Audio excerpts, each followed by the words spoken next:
Prime Minister, you told working people you wouldn't raise their taxes when you were fighting an election. You said it repeatedly when you were Prime Minister. You've broken their word. You've broken their trust. Will you apologise to them for misleading them? Well, we kept to our manifesto in terms of what we promised, but I accept the challenge. I accept the challenge that we have asked everybody to contribute.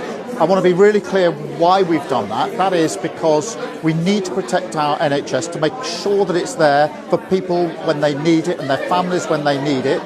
Secondly, to make sure we've got the money to put into our schools so every single child can go as far as their talent will take them. And the third thing is to bear down on the cost of living. The one thing that people care about more than anything is the cost of living. And yesterday we were able to announce that we're taking £150 off our energy bills. Now, for most people, the energy bill is the one they worry about most. We've been able to take £150 off that on average for every family. You told people in the run-up to the election, we will not raise your taxes, people are taxed too high. 800,000 people are being dragged into taxes from your measures yesterday. 1 million people are being dragged into higher tax bands. You have misled the public.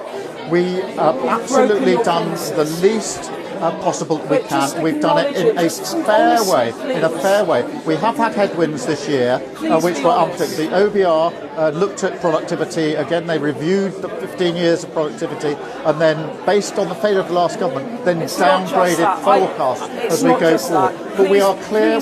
We are clear that we are asking everybody.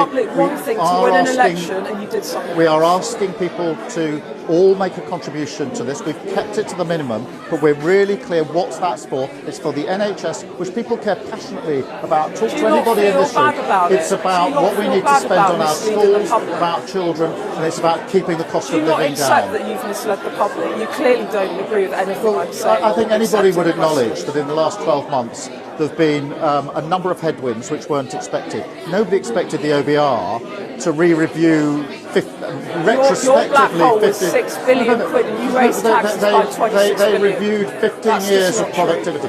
Their evidence is that the damage done by the last government was worse than they had anticipated. They've now set out their predictions. I am absolutely determined that we will beat those predictions. They said this time last year that economic growth for 2025 would be 1%, and this year it is 1.5%. So we've already beaten their forecast by 50%. You said before the election you wouldn't have to tax people more, you wouldn't cut spending, and you would improve the country through growth, public services, and you've gone back on your word. Well, JP Morgan this morning, you'll have seen the announcement, a £4 billion investment on the back of the budget.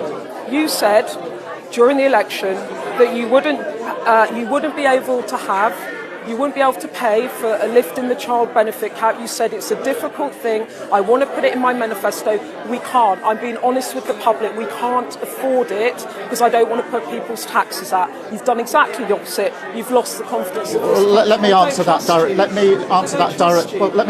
Beth. I absolutely do believe that we've got to lift children out of poverty.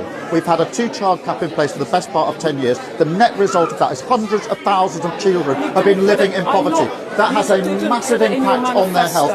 Go to any hospital and ask them what is the link between poverty and health. It's a direct link, and those children will not have the opportunity to go as far as their talents will. I'm not going to apologise for lifting 500,000 children out of poverty. I'm proud that this Labour government has done more on child poverty than any government has ever done. Prime Minister, final question.